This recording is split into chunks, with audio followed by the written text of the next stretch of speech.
Olá, começa agora mais um programa Escola de Profetas. Nós estamos falando sobre a série Em que Cremos e vamos falar de um desdobramento, vamos dizer assim, da justificação.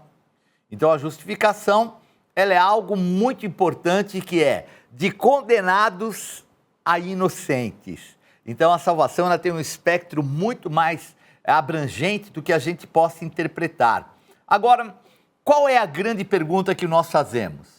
Será que salvação se perde? Então nós vemos nesse tempo aí tantas pessoas polemizando sobre isso. Ah, não, salvação pode perder. Outros falam, não, não pode perder, não se perde. A realidade é que o contexto da salvação é que você não perde a salvação, mas você pode rejeitar. Você pode tomar atitudes que firam o Espírito Santo de Deus, desprezá-la a tal ponto que você se esvazie.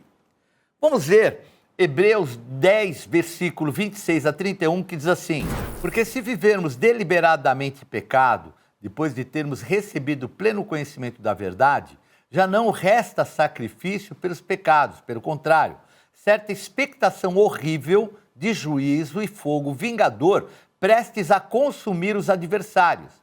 Sem misericórdia, morre pelo depoimento de 2 ou 3 testemunhas quem tiver rejeitado a lei de Moisés. De quanto mais severo castigo julgais vós, será considerado digno aquele que calcou aos pés o Filho de Deus e profanou o sangue da aliança com o qual foi santificado e ultrajou o Espírito da graça?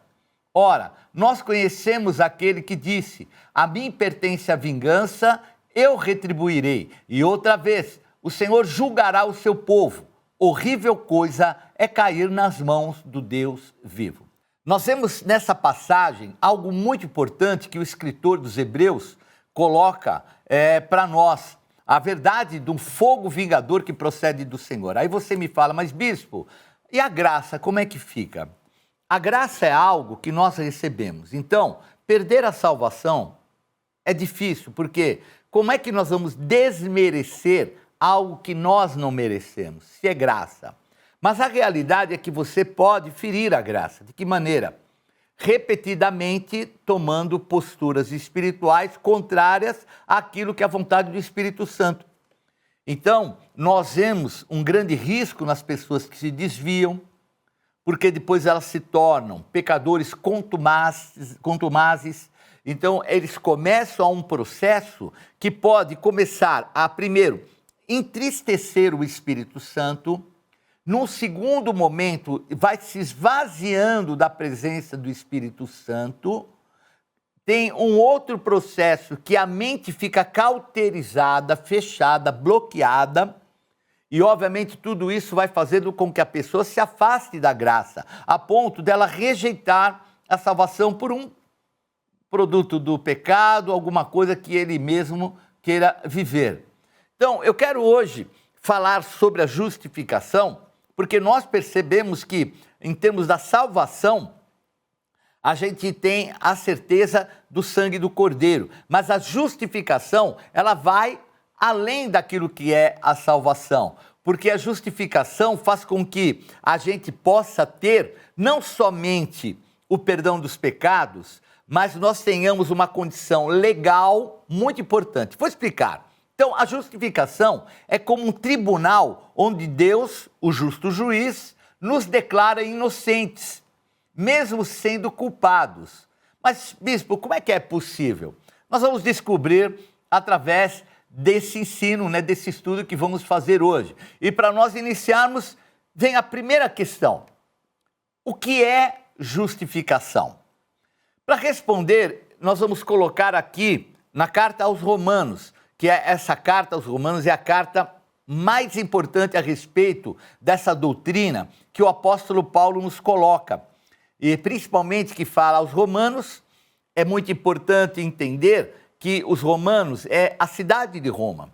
É o local onde moram muitas pessoas que vão ali conhecer o Evangelho e outras que, de repente, não são judeus e que vão ter esse acesso sem conhecer a lei.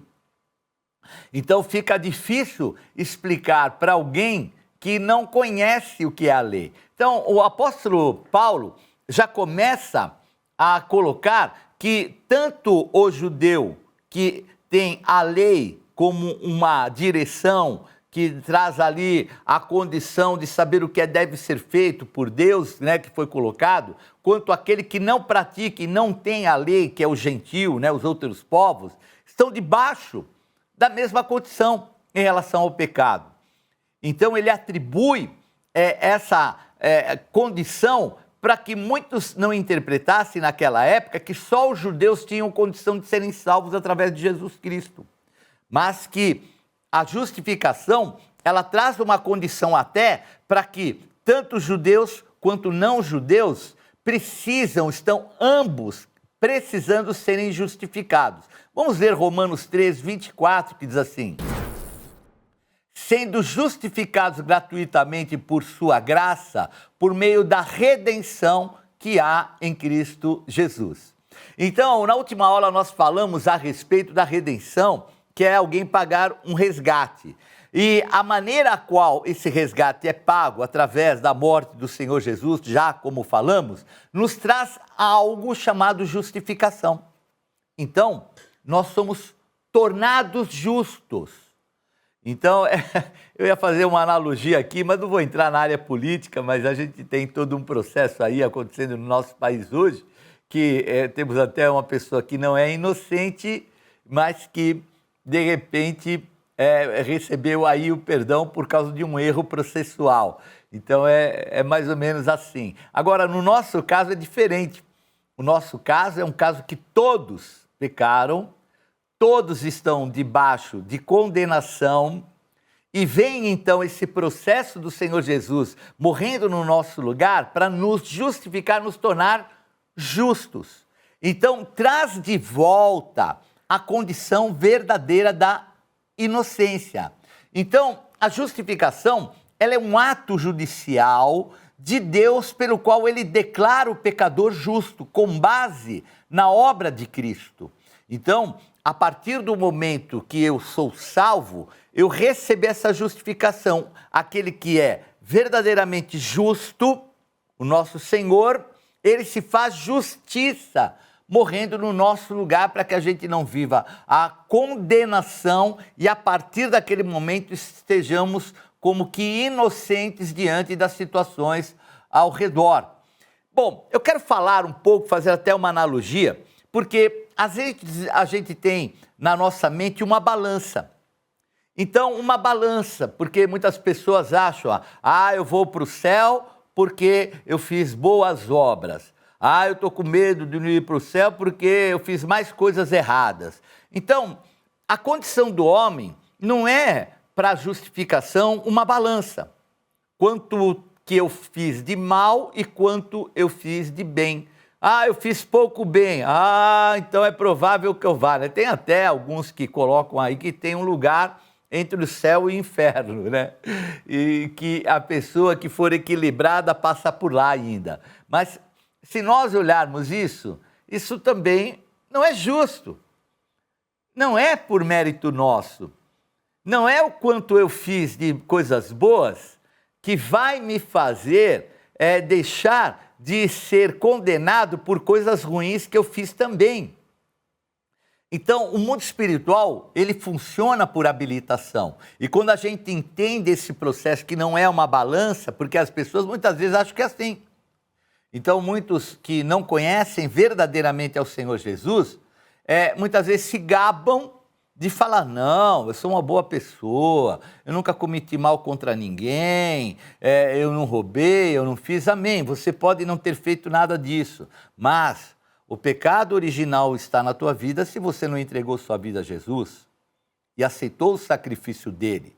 E pior, está sobre você condenação. Então, não é só salvação, não é só redenção, é justificação. Porque a nossa mentalidade de ser bonzinhos não leva ninguém à salvação. Todos nós fomos criados no Senhor Jesus e salvos através do Senhor Jesus para gerarmos boas obras. Não são as boas obras que vão nos salvar. E nem são elas que vão nos tirar da condenação.